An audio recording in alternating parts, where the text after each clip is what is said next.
বাংলাদেশের সবচেয়ে বড় স্বাধীনতা বিরোধী দল হচ্ছে বিএনপি। কেন? এখন আপনি যদি বলেন যে দল হিসেবে কি বিএনপি? হ্যাঁ, দল হিসেবে বিএনপি। যদি দল হিসেবে জামাত ইসলাম হয়ে থাকে বিএনপির বাসায়, কারণ এই বিএনপিটাতে গঠন হয়েছে এটা কিন্তু মুসলিম লীগের একটা update version. Just Ziaur Rahman আর ওলি আহমেদের মতো কয়েকজন মুক্তিযোদ্ধা, আর পুরো সেট আপটা দেখবেন আপনি মুসলিম লীগের নেতারা, শাহ আজিজের মতন আন্তর্জাতিক স্বীকৃত রাজাকাররা, মির্জার রুহুল আমিনের মতো রাজাকাররা, মাহমুদুল নবী, আমির রসুল মাহমুদুর এই ধরনের রাজাকাররা, এবং বিএনপি তৃণমূল থেকে মিড টায়ার মানে এবং ফার্স্ট টায়ার আপনি দেখবেন মুসলিম লীগের নেতারাই কিন্তু দাপটের সাথে। 1971 সালে মুসলিম লীগ জামাত থেকে মিনিমাম 10 গুণ বড় সংগঠন।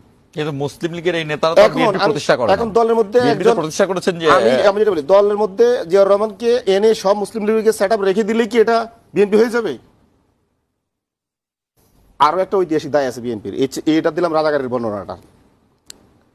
যে রাজাকার বাংলাদেশের বিরুদ্ধে জাতিসংঘে গিয়ে বাংলাদেশ রাষ্ট্রের বিরুদ্ধে মানে আপনার তৎপরতা চালিয়েছে, সারা পৃথিবীতে সে পাকিস্তানের পক্ষে দিচ্ছে এবং আন্তর্জাতিক তার স্বীকৃতি আছে, শাহ আজিজ। এই শাহ আজিজকে বিএনপি প্রধানমন্ত্রী বানায় নাই, এখন পর্যন্ত বিএনপি ক্ষমা চাইছে? ক্ষমা চাওয়া উচিত না? কেন ক্ষমা চাইবে? শাহ আজিজকে প্রধানমন্ত্রী বানাইছে। শাহ আজিজ আন্তর্জাতিকভাবে